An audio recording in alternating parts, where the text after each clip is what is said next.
Hey y'all, how are you doing? I'm great. Thank you so much for asking. It's me, Kim, and I'm back for another video. This is a conversation about Indian Matchmaking, the hit show on Netflix. I watched it and I really liked it, but I realized that maybe I don't know enough about Indian culture and the Indian diaspora to comment on it really effectively. So I've assembled an incredible group of women so that we can discuss the good and not so good of this show. Welcome, ladies. Let's start with introductions. Hey, Faroz. Hi, everyone. How are you all doing today?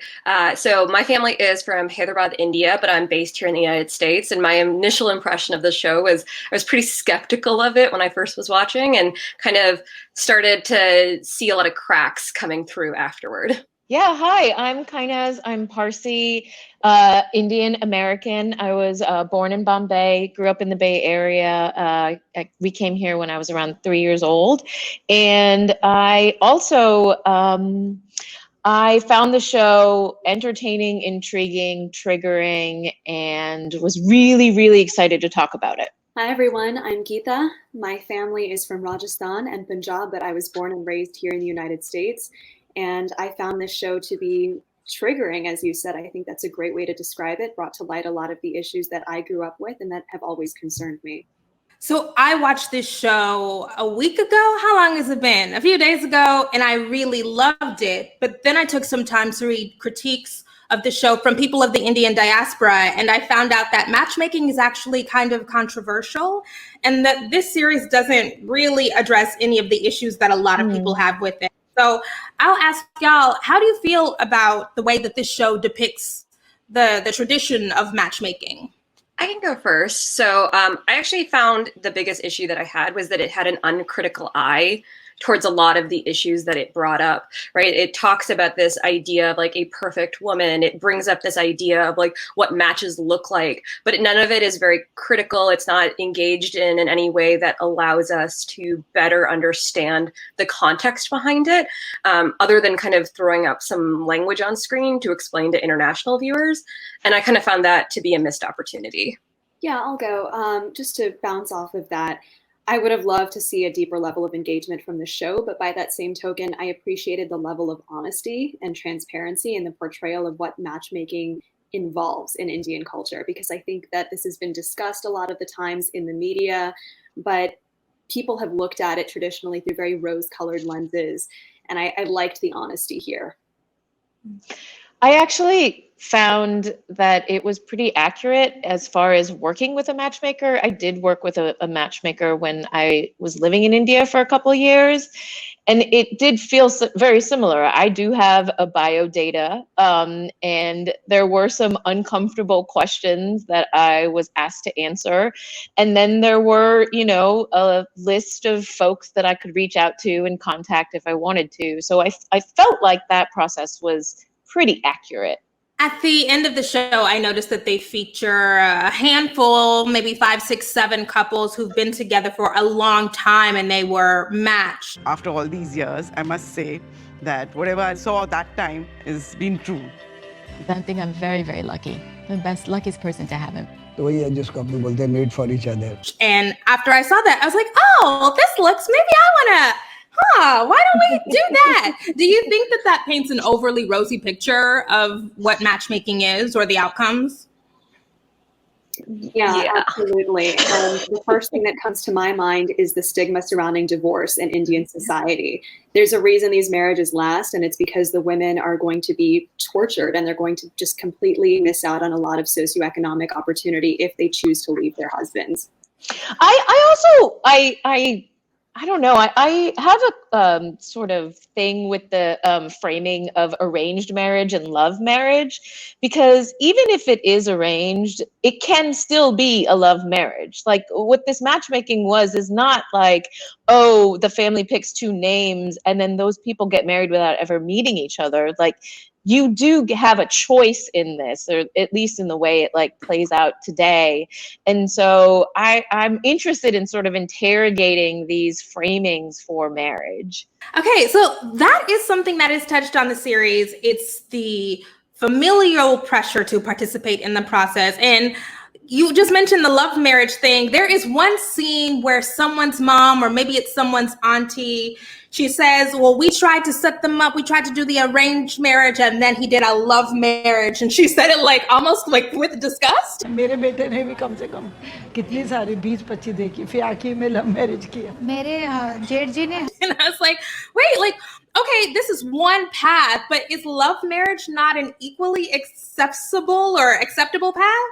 I don't know. I'd like to hear what y'all think. I mean, I think that it always depends on circumstance and family, but I've met a lot of people who have been arranged or who have had matchmakers, and they're still very much in love and they have a really healthy relationship. And I have met people that have, you know, been in quote unquote love marriages who are really unhappy and it didn't work out. So I think it just really depends. And I think if we constantly frame it as, were you arranged or were you in a love marriage, I just think that devalues a lot of the relationship part of it. So like the dichotomy is not, it's not a real thing. There's a false dichotomy there.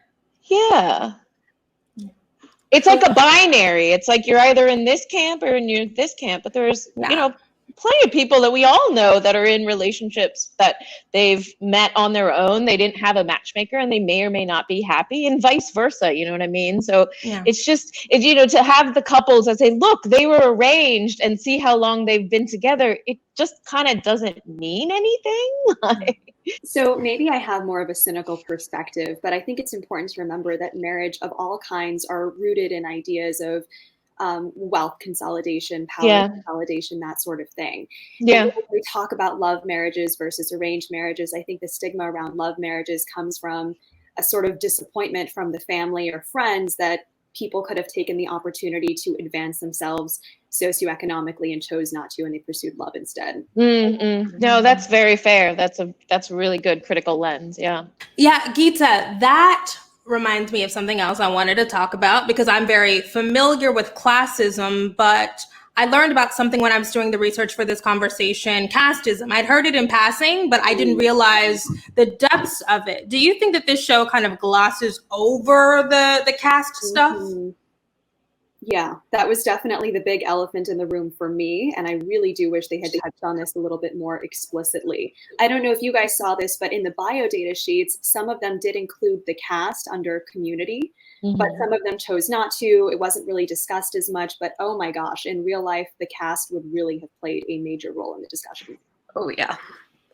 So quickly, I'm Muslim, and in our communities, we don't necessarily have like a traditional caste system as comparative to Hindu communities, but we do have something called like a caste adjacent system, which does the exact same things. It's a way of consolidating wealth and making sure that that wealth remains in certain communities and doesn't move to different communities. I don't really want to get into exactly what those are, because I think that's like a very specific conversation for another time. But in Muslim communities, that wealth kind of almost moves a little bit more underneath the radar, if that makes sense. Like there are other ways to have the conversation around, you know, class and caste without necessarily saying those words. So example is fair-skinned, which is something you probably heard multiple times during this conversation. Being fair-skinned is another way of talking about caste in certain ways, as well as kind of, you know, specific areas of India, right? So I remember Aparna, I believe, talks about, you know, North Indian versus South Indian, those pieces. I mean, my parents are people who really want me to marry someone from the city that we're from. So like that specificity is like the level of casteism that sometimes happens. So what is the difference between class and caste? It seems like they're similar but different. Right. So I think it would be helpful to clarify that for sure. And something that a lot of my non-South Asian friends always ask me about is how this system developed. And what I really, really want to drive home here is the caste system that we're familiar with today is not the caste system that was in place for centuries in South Asia. It initially started out as a system of essentially determining how spiritually enlightened different people were. So what would happen is a priest would come into a house with a newborn, and then based on physical data from the newborn, astrological data, they would make a determination about how enlightened that individual being was. And it wasn't true that your caste was determined by your birth parents or that there was a complete lack of mobility in that old system. It wasn't a liberal system by any means, but it was definitely more so than the system we see today. And the system we see today is in large part a result of British colonization. They came in and they saw these informal stratifications and they really consolidated them for the purposes of imperial exploitation when they were colonizing the place. No, it always comes back to the white people. Yeah. I mean, we're speaking their language. Yeah. So, Faroz, you mentioned that you're Muslim. I did notice that they were not Muslim people on this show. How do you feel about that? Yeah, I had a lot of kind of interesting thoughts about this. I think that it's very relatable in quite a lot of ways. We have very similar mechanisms in our communities, but it's odd to me that they wouldn't even have one Muslim couple shown. Muslim couples don't go through different circumstances. It is like very much everything that was happening on the show is things that have happened to people in my family. Seema Auntie was likely a Hindu specific matchmaker. Yeah. And so like the focus of that show was really to talk about kind of the entertaining kind of like Hindu focused traditions, but I'm not overly surprised in any way because I think that's the way that India also likes selling itself to the world. It's like this kind of Hindu cultural monolith where India is quite diverse. There are tons of religions there and tons of cultures there that are not similar to what we've seen on screen. That's just kind of the way that they want to be seen amongst the rest of the world. I wanted to talk about Aparna. Yep. I see some of my friends and they're with their husbands all the time. And I'm like, don't you hate that person? Like, you see them all the time. They're like, they're my husband. And I'm like, oh, do we have to see our husbands all the time? Is that a thing that people have to do?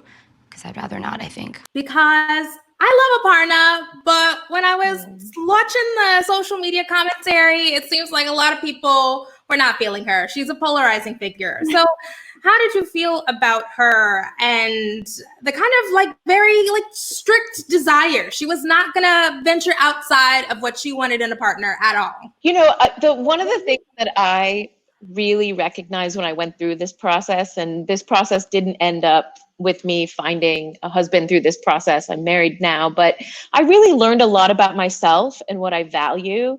And oftentimes people would ask, what are your top line things? And you rattle off these things. And then when you start the process, it actually does change and it actually does evolve. So I kind of wished that they had gone back to Aparna and asked her, you know, you've been on all these dates and you've been, you know, going through this. Has anything changed? Has your point of view changed at all? And because I think that, you know, I just had a lot of empathy for her when she went in, and I could, as I was watching it, I could see the Twitter comments like flowing through. I'm like, oh, she's not gonna be liked, you know. But I had a lot of empathy for her.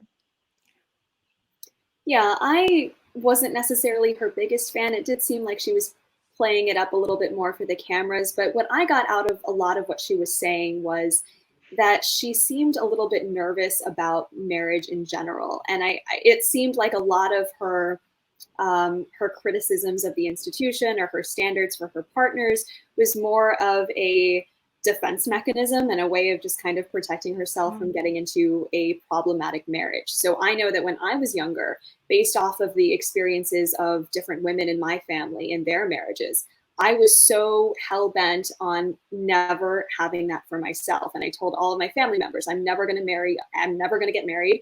And if I must get married, it's definitely not going to be to an Indian man because I don't want to deal with this. And I wonder if maybe that was something impacting Aparna's performance there in the show. I think you have to keep in mind her mom's experience as well, right? When I was 19, I got engaged. I was put under a lot of pressure. My parents were, and that was transferred to me. And I was very unhappy. I was married 11 and a half years. We got divorced in 1993.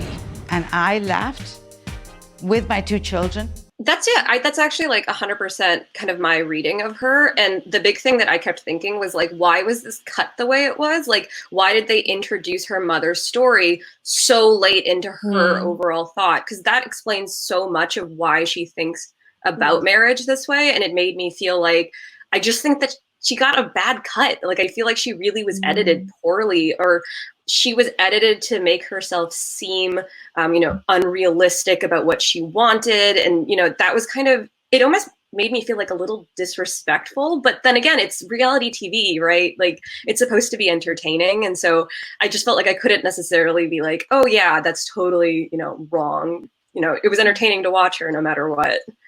I did feel like Aparna got a sexist edit. I did, because Human, how do you pronounce his name? Pokemon, yeah. Pokemon, okay. He was just as entitled and just as arrogant, like maybe more arrogant, and like maybe not bringing as much to the table. And I feel like he got a much more sympathetic edit than Aparna. We just got Aparna being so self-involved and talking too much on dates and, you know, like driving men off. And I was like, I have some questions about this. Interestingly enough, I actually have a question as well, if you don't mind. I'm just kind of curious if you feel like that's also a depiction of like Indians versus Indian Americans, or like kind of the Western, or like the way that Indian people view like people in the diaspora, and like the thoughts around that. Because I thought the editing around kind of Indian Americans versus Indians was also a very interesting thing to like look at there. Just curious if anyone had thoughts. If anyone had thoughts on that. Okay, yeah, so I'll just jump in really quickly then. Yeah, so I think there is a very real stigmatization in the Indian community when it comes to people who grew up in the Western Hemisphere. I went to India for the first time back in December of this year, and I met some extended family friends there in the area. And every time they introduced me to other people, they would always say something like, oh, she's from the States. And there was a very condescending tone to that introduction always. And I think we saw that a little bit in the show as well. And I think the idea behind that is that people who grew up, especially in the United States, are a little bit more amoral compared to people who grew up in the traditional Indian culture. Okay, speaking of the gender stuff, because I definitely felt like Aparna is a victim of sexism, I wondered about the depiction of Akshay's mother. Obviously wouldn't want her to be my mother-in-law, but I wondered if that is just these choices that they are making about what to show of her and her being overbearing. How did y'all feel about that? I mean, just very simply relating your personal health to your son's marriage. I mean, the idea of tying your physical health. I have higher BP issues and, you know, palpitation issues, and then Akshay says, you don't get worried now, then you'll pop the pills, and then again you'll take tension, and sometimes you'll start crying, and then you'll shout at me. Yeah, it has happened. To whether or not your son is married. And then, you know, it felt a lot like control, like, this is my house, these are my rules. And it just seemed like a very controlling environment. And I'm not even sure how much Akshay got to be himself in this whole process, because I did feel like it was a really controlled, familiar environment, and it did just make me feel very uncomfortable. Who is Akshay? I feel like we never got to really know who he is or what he wants, and he finally got married at the end. But I was like, does his wife know? Like, I don't know. And I've been watching for 6 episodes. Yeah, but I actually don't think they got married. I think I read online that it was canceled the next day. I imagine if you want to know who Akshay is, you got to talk to the kids he went to college with. He went to school in Boston. Right. I feel like they would know more, but I just don't know if he had any opportunity to be. It just seemed like he could not be himself. But I don't know. What did you guys think? Yeah, I think that's an important element, though, because the reality is in most Indian families, particularly in upper class Indian families, the parents' say has a lot of weight in the child's decision. It's not always true that the child does get to decide who they want to marry. Usually the mother especially has a lot to say about it. Yeah, but if you saw in the other sort of upper class Indian family with the son, he was in the diamond business, he had a career, and he seemed to have a little bit more of a voice in his family. You know, I mean, he was making these really crazy dishes with like oxygen or whatever. And like, he seemed like he had found like who he was, or like had an opportunity. I just don't feel like Akshay got to either present that, or maybe he just hasn't had an opportunity to do that. And he's also like, pretty young. Yeah. I was like, go live life, Akshay. Like, hang out, have fun. But maybe that's a Western thing. Maybe that's a cultural thing. I don't know. Yeah, so that's actually something I wanted to talk about, is just like age differences in marriage, especially kind of, I think it's a little different in the Muslim community, but like I do want to kind of touch on that. 25 is like, you should be married already at 25. Really? Yeah. All of my girlfriends from college, and I'm from the Midwest, so, people get married out here young as it is, but, all of my girlfriends from college got married almost immediately out of college. They're all married to people who like just finished their like medical school, right? So there's like a strict like 22 to 25-year-old people that are like married in my community. And that, so like when I'm hearing about all these kind of 30-year-olds that are getting married in this show, that's like a interesting dynamic, because it isn't something that I had seen before. However, Akshay is someone that like, I have met people like Akshay whose parents have basically all control of like what they're going to do. They're kind of being pulled along for a ride and like hoping that something happens, and they're not 100% sure how to get out of this situation. And I think another thing on kind of how you've been mentioning the way that his mother has been cut, I think that this is a really strong representation of kind of the cycles of like how like, for lack of a better term, cycles of violence that happen in some some Indian households for women. So Akshay's mother probably came into a very similar household. Her mother-in-law chose her for various reasons. She like had to pay her dues for all of these things. She was probably, berated for such a long period of time. And, I'm making some strong assumptions, but I'm just kind of speaking to my own experience. And, eventually she became a mother-in-law, and she recreates those types of environments for people that she brings into her own household. And so that kind of experience is something that I imagine, like, she's really just kind of modeling the behavior that she'd seen before in her life. So like, it's not that odd to her in any way. Oh, that's really sad. I mean, you're right. And it is really sad how generational sort of rituals are passed down and they're not interrogated. Okay, so Akshay, he seems to be represented as like the top of the desirability, good family, money, can have his pick. I thought it was interesting when we talked about people who maybe were not seen as like traditionally desirable. I thought Ankita's storyline was interesting. Nadia, because she was Guyanese. I cannot remember the woman with the child. Rupam, yeah. Yes, it did seem like a lot of this desirability stuff seems to fall on the shoulders of women. Is my sense of that correct? 100%. 100%. It's like no one else wants to talk about it. That's what's so triggering. Yeah. So I'll say I'm 22, and since I was 19, my family has been discussing marriage with me, right? Who am I going to marry? I need to prepare for marriage and what my life is going to be like once I move away with that family that I end up marrying into. And time again, whenever we have these conversations, I always say, well, okay, here are my goals. So I need to figure out a way to make sure that whoever I marry is going to also be able to be compatible with the things I want to do with my life. And time again, when I say those things, my family just kind of poo-poos it. And my dreams, my aspirations are set to the side. And I think that is a very real problem that most women face, in that they are expected to be absolutely everything. And that once they get married, they have to put everything on hold for their spouse and for the children that they're eventually going to have. And it's very, very unfortunate, but a reality for most women. A piece on that I actually really want to talk about is, I know that in Desi communities in India, I don't necessarily think that this is as true here in the United States, but a lot of the time, like, people will be so educated, right? They'll like have master's degrees, they'll be doctors, right? Like, they have studied to become doctors. And the reason they had done all of that studying was to get a good match. Like, they did not plan to go anywhere with that. The point was to get all of that education so they could, for like lack of better terms, raise a good son at the end of the day. And that's kind of how devaluating the system feels kind of in this position.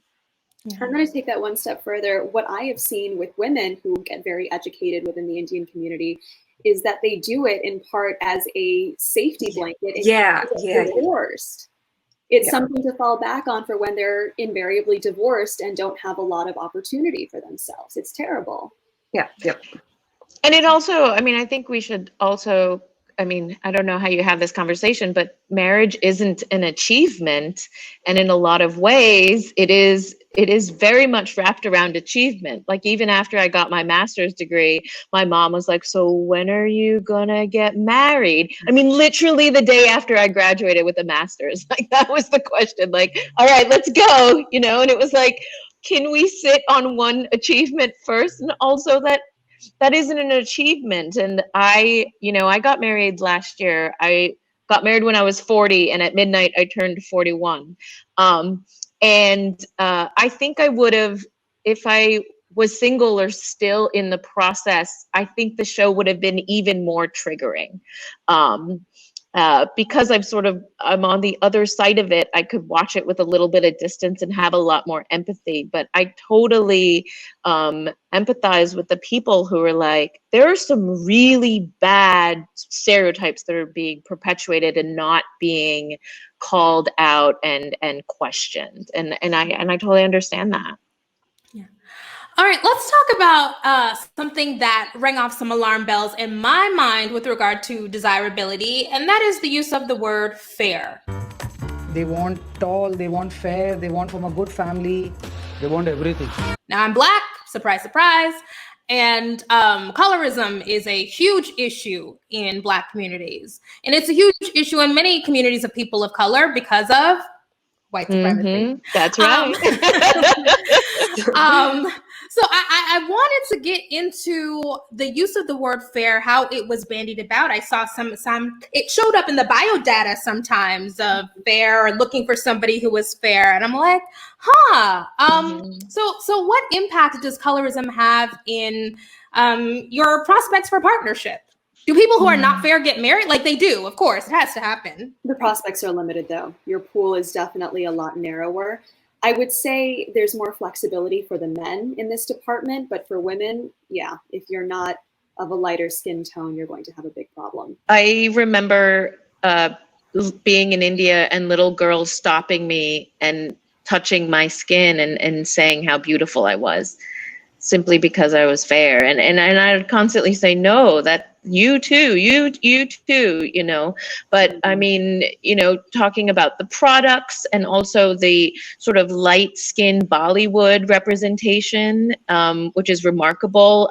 When you're looking at stores in India, the mannequins are white. The mannequins aren't even brown.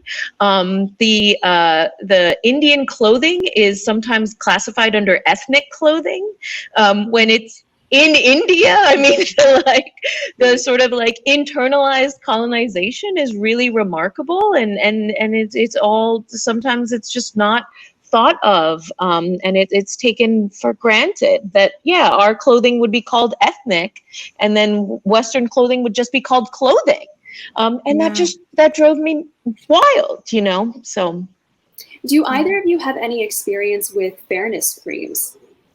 I remember everyone trying to push it at department stores when I walked in. Saleswomen would see one spot on my face and immediately dart to me and try to sell me a fairness. I mean, billboards all over talking about fair and lovely, fair and lovely. Oh my gosh. Yeah. When I was, so obviously I'm like a pretty light-skinned woman. I'm probably about a shade to a shade and a half darker than either of my siblings or my mother. And this was something when I was growing up and we would go to India, they would literally, like, you know, I was 3 to like 10 years old, right? These are the times I used to go to India often. And it was like an immediate, like, we need to make a decision about fair and lovely. Like, we need to figure out whether or not this, right? And like, we were having conversations about being fair for marriage prospects when I was like 4 to 5 years old, right? Like that's how early those types of conversations start, because it just is so ingrained. And honestly, I don't want to necessarily say something because I'm like a light-skinned woman. There's so many experiences that I can't speak to that are, you know, negatively impacted for people here, even in the States, in terms of fair skin versus kind of darker skin conversations. But I know that in the Muslim community, it even like is a reference to caste in certain ways. I know that I talked about this earlier, but if you are lighter skinned, you are seen as someone who came to India. Like you were always Muslim. You came from an area of, you know, an Arab country, you know, one of the Mughals or the Pathans or those types of communities, and you were conquerors. Whereas if you are darker skinned, it means that you converted to Islam. And those two are like, those are kind of the major castes. Or like caste adjacent systems. So that is like a signifier in our community for fair skin. So it's extremely important for like wealth consolidation, for schooling, right? Like that, you know, there's parts of just like going to school that's being fair skinned, jobs, all of that kind of stuff gets affected by this. And so like fair skin just being a matchmaking conversation is like, it's so limited in its scope, right? Fair skin means everything. Yeah. So that's interesting, because I think in the Indian community, it's not quite like that. It really does seem to be just a symptom of white supremacy and these internalized ideas that we've kept for centuries now. Because you must have noticed in the show, they kept referencing North Indians, and there was this weird mention of that group of people versus South Indians. And that's a euphemism for lighter skinned people. But it's interesting because I did not know that. Yes. I did not know that. Okay. So that's a read between the lines kind of thing. If you know, you know, North Indian, light skin. But it's interesting because North India was traditionally the poorer part of the country. The money came from South India, where people were much darker. So I think that's a very interesting contrast to your community. Oh, definitely. I imagine that must be like, I know, because I'm technically from like more southern India, but the area that we're from is very Muslim oriented, which means that we have lighter skin as a result. So like, I can imagine that leads to a very different dynamic in terms of like how wealth like arranges itself inside of the country. Yeah. You mentioned, Faroz, you're lighter skinned, so so you have privilege. Yes. Yeah. I would say that like, yes, I have extreme amounts of privilege. I'm also 5'8", so like this is another kind of, right, I think that's something that tallness is something that's also talked about quite a bit in the show. How about this? She's short. She's very nice, but she's short. This will not match. If the boy is 6 feet, they want at least 5'5". Okay. How about this? Oh, she's 5 feet. She's 5 feet. Tallness is good, right? So it's the idea that like you should be above 5'3", 5'6", right? They have that entire conversation that's like, you must be above X height, but you don't want to be taller than the boy. And the boy, like the average height in India is what? Like for men, it's 5'2", 5'3". So, you know, it's more complicated, I think, than just like saying one or the other. But I'd say, right, like the first episode, I think was like slim, trim, and tall. So like when they refer to tall, they mean that specific piece. But going back to your original question of privilege, yes, I have extreme amounts of privilege. And that is the reason why I hesitate to speak on kind of some of these colorism issues without necessarily having like all of the background information. Okay, the height thing is really fascinating to me because I remember Seema saying, going through someone's bio data and saying, oh, she's 5 feet tall. She's too short or something. And it's interesting because I guess in the context that I'm originating from, like you want women to be petite. I think it has to do with breeding. Do you feel like that's like, right? It's the idea is that if you'll have a tall son at the end of the day. Oh, this is about this is progeny. This is about what are you going to be able to pass on? Yes. Oh, fascinating. Okay. And it could also be just as shallow as how they look next to each other in photos. Yeah. So I actually interpreted it as also relating to the person's weight and just being kind of another euphemism for something that was maybe politically incorrect to say in the context of a Netflix show. They used the word slim all the time. Like the fat phobia was definitely there. So I actually don't think that was because like they were very clear that, you know, slim was another descriptor that they used all the time, which I think I remember aunties, not blood related aunties, but like Indian aunties would compliment me because I'm fair, but then comment on how I need to be slimmer. So they would like do the calculation in their head as to how suitable I was. Okay, speaking of fat phobia, let's talk about Geeta. I was a little put off by the comments around Geeta and her appearance. My certain relatives from different parts of the country would tell my mom that, boys are looking for pretty girls, so we don't know what to do. Or she should go to the gym, she should lose some weight. Fat phobia is also deeply ingrained in this culture or in this tradition? Yes, very much so. Curves are not necessarily, some types of curves are good and some types of curves are not. I think you are very much, if you aren't slim, then I think a lot of people will tell you, that is a reason for not, having achievement. And so if you want to achieve pretty much anything, you should probably, as they say, quote unquote, slim down is the way that they'd put it. I will say, though, it doesn't seem to me that this is something unique to the Indian culture, right? I think this is a universal phobia that people have, or a stigmatization, rather. Yeah, but I think if you look at the genre of dating shows, it's all slim, fair, and tall. You know what I mean? Like this genre in particular is problematic. Yeah. Yes. What was the really famous one where they didn't see each other? Love is Blind. Love is Blind. I definitely saw some critiques of Love is Blind being like, can we get somebody with a higher BMI? Even though BMI is a white supremacist index of right? But like, can we get somebody in, who is not teeny tiny? Absolutely. Yeah. How many seasons deep are we into The Bachelor and The Bachelorette? They're all, super young or sometimes in their early 30s. They're all super thin. Some of them are super tall. They're all white for the most part.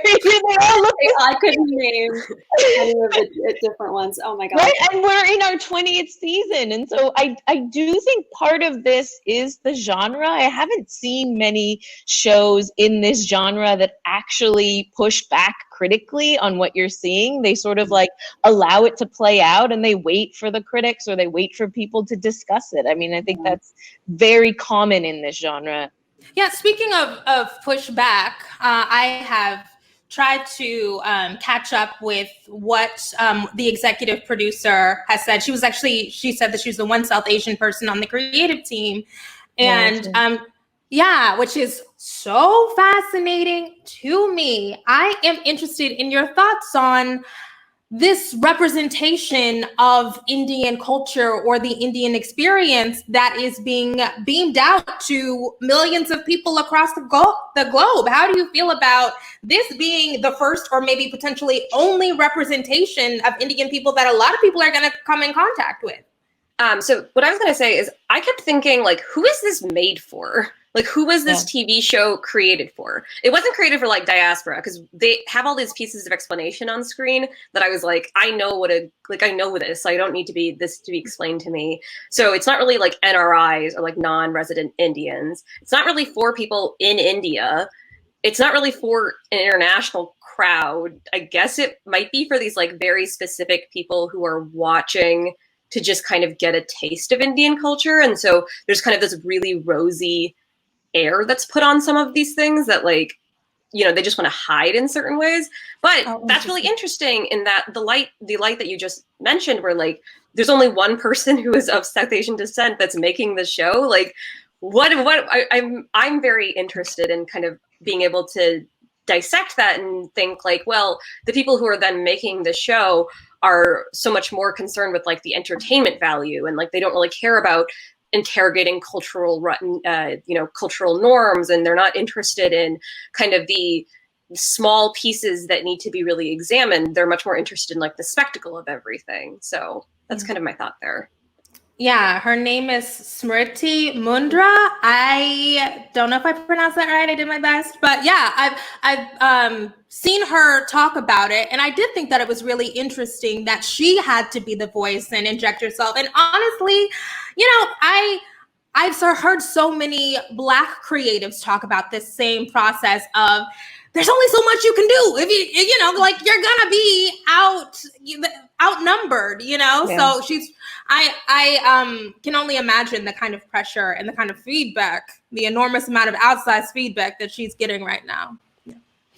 I mean, is it reductive? Absolutely. But at the same time, I'm, again, very grateful for the honest portrayal. And my hope here is that the Indian community is going to see the criticism from a lot of critics about how fairness was portrayed, how slimness was portrayed, and so on and so forth, and reflect on that and try to use that as a way to not only recognize these things moving forward, but to try to actively put a stop to them.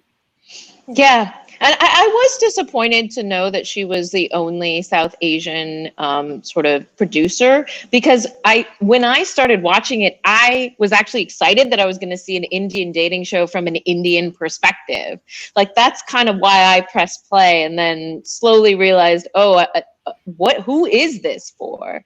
Yeah, and it also, I'll say in dealing with in reading so many of the critiques and watching so many of the critiques of this, it really made me reflect on how I brought, I'm Black, but a colonial kind of gaze. I liked it and I didn't see any of the stuff. And it was really, really useful for me to actually listen to people of Indian descent talk about it and break it down, because these are things I never would have considered.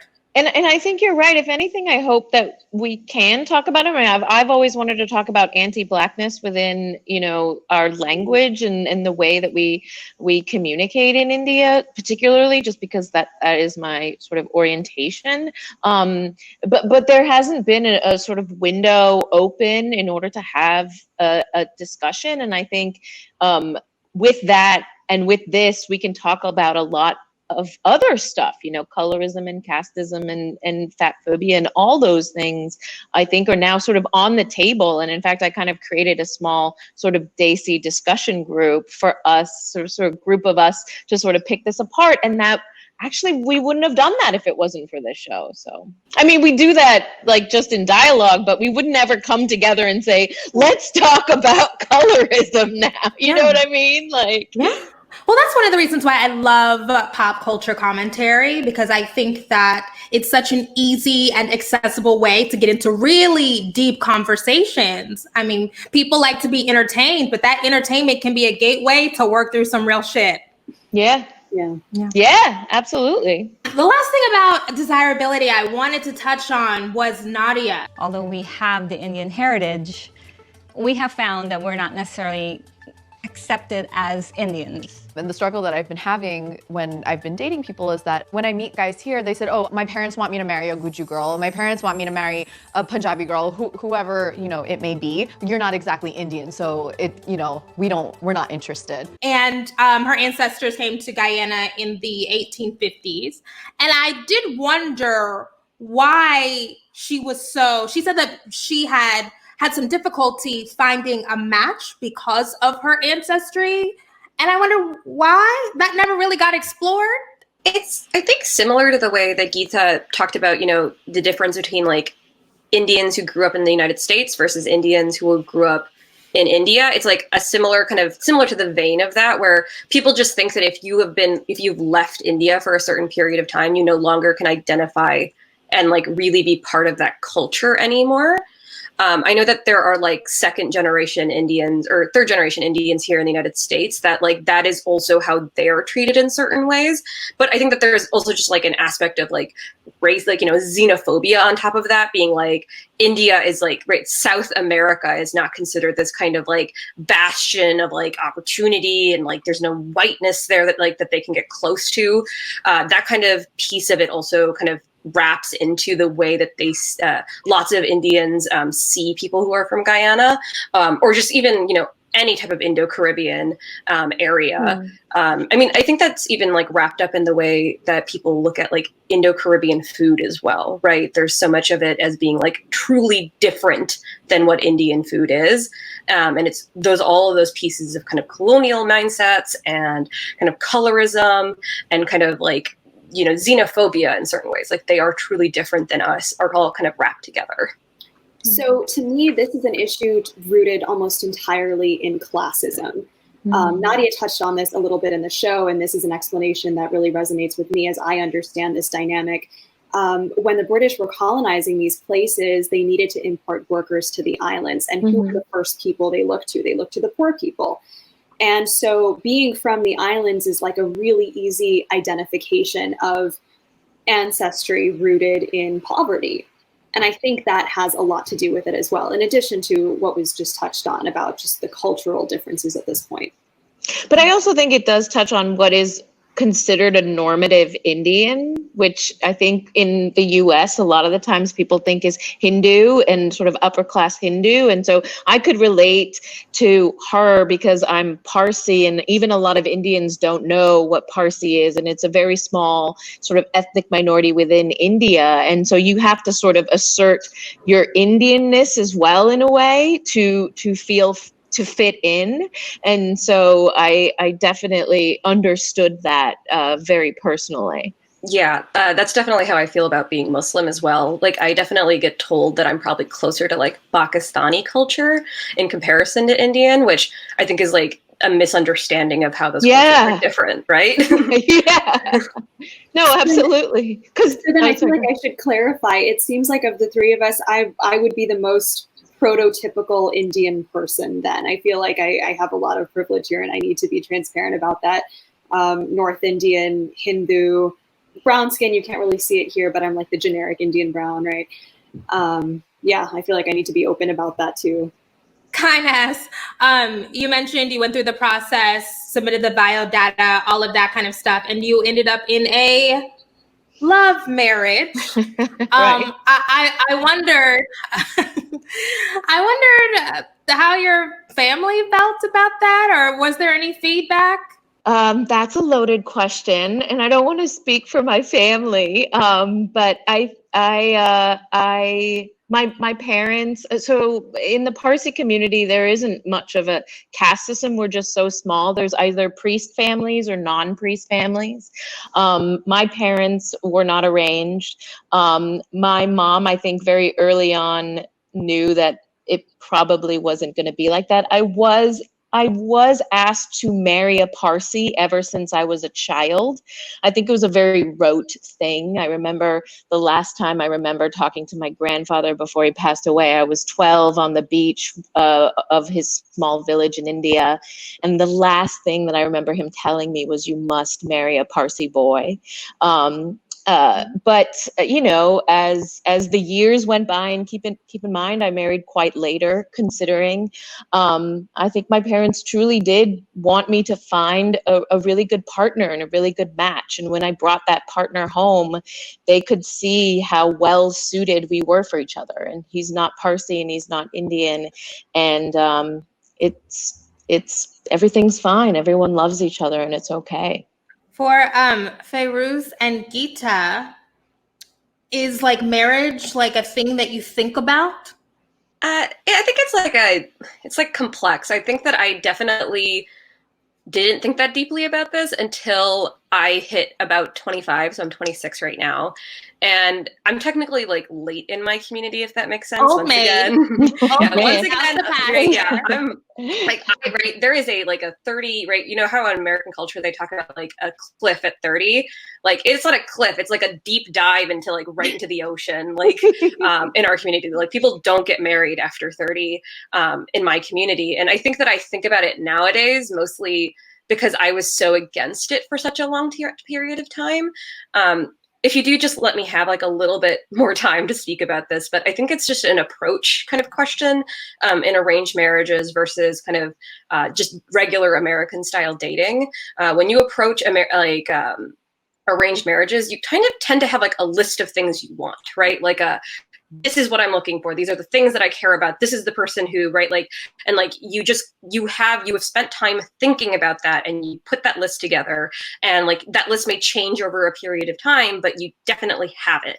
Whereas in American style dating, you kind of approach it with like a little bit more of a loose perspective, and you kind of look at people and you're like, I generally like this idea. I generally think about this. And you're not making these decisions until you're maybe 2 to 3 weeks, 4 to 5 months. Like, you're not making these decisions, you're making these decisions much slower. And often people who are in these dating scenarios, when they get to a certain point in their life, they're like, I know what I want and I know how to get there. And I'm just looking for that person who fits these pieces of criteria. Those two approaches, I think, are things that I struggle with, because like I like this loose kind of like perspective that's just kind of like, let's just chill out and like get to know each other and like spend some time really understanding if we're compatible, rather than kind of like having a list of things that I care about. But I'm kind of on a perspective, like I think that I'm eventually going to probably go more of an arranged marriage route.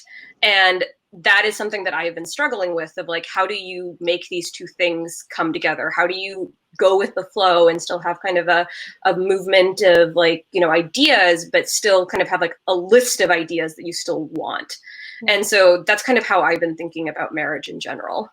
Is it okay? So do you think it is possible to go the arranged marriage route and extricate the casteism and the colorism and the fatphobia?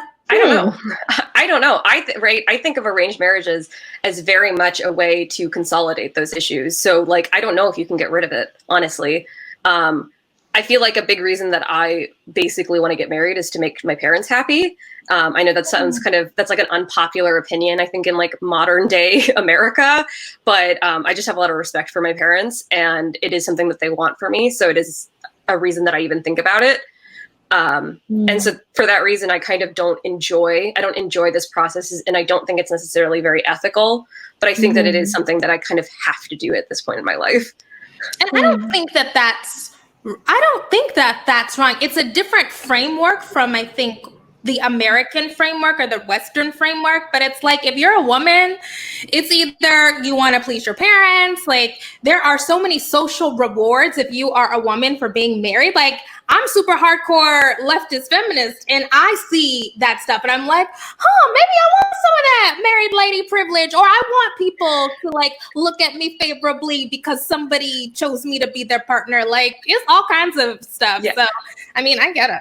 I read this great article the other day that talked about how the number one way that women enter the 1% is by marriage. And I just remember thinking, like, women don't even make their own money. The only way for them to become wealthy is to get married. And that so sucks.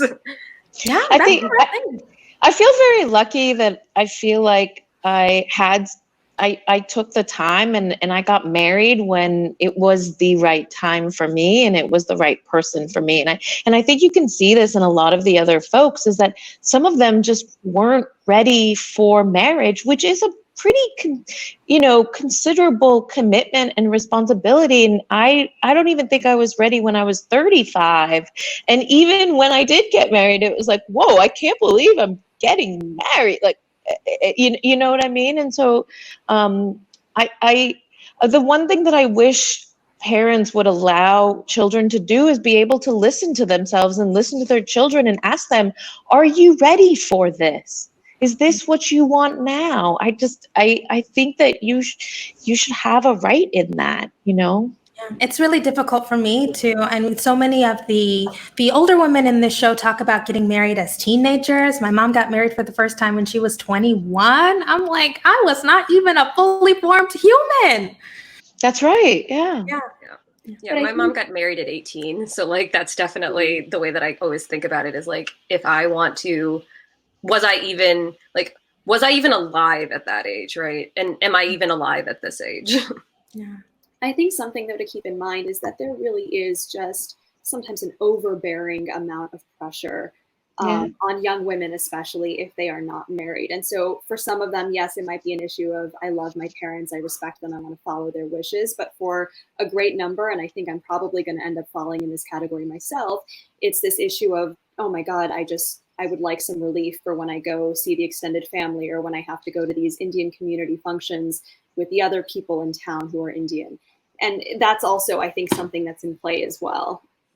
Oh, that was the worst. I actually actively stopped going to functions after I turned a certain age because I did not want the looks from the other aunties. Like, I said absolutely not. I'm not going. I actually sort of closed it off for a while, but then when I lived in India, I just could not avoid it. And sometimes I had to push back, and I had to say, Auntie, that's very rude. I don't appreciate you saying that to me. Yeah, so in the context of people are unfamiliar with the culture, it really is very blunt. So people do not sugarcoat their opinions about you or the way that you are running your life. And if they think there's a problem with the way you look or the way you're conducting yourself, they will let you know in no uncertain terms. And what's remarkable is my blood aunties would never treat me like that. They never did that. It was always the aunties that I didn't know that felt very comfortable telling me their opinions about me and my life, and that really rubbed me the wrong way. And I think I asserted myself in different ways that they weren't necessarily comfortable with in India. And I did get a lot of people that thought I was very headstrong and very rude and very opinionated. But that was only because I stuck up for myself and said, you can't call me fat to my face. I have a question, Kimberly. I wonder if I can ask this. I wonder if it came across that there's actually no sort of expertise that Seema specifically has. She's not a professional. There's no sort of literally she's going to these wise men, a face reader and another uncle who's kind of trying to read astrology. There is no sort of it. Good question. That's a really good question. Did that come across that this is, kind of, I don't know. Do you guys agree with me? There's nothing scientific about her process or her Rolodex or anything like that. It came off to me that, and it makes me, this reminds me, I think this is actually a good moment where they talk between the two matchmakers, Seema and Geeta, I believe is the other one. Yes. Yeah. So supposed to be it was their approaches towards matchmaking. And it just made me think a lot about the idea that what a matchmaker is sometimes in India is just literally someone who has rolls and rolls of biodata. You get to a certain age at 20 years old and your parents write a biodata and you hand it to this woman and she just has it.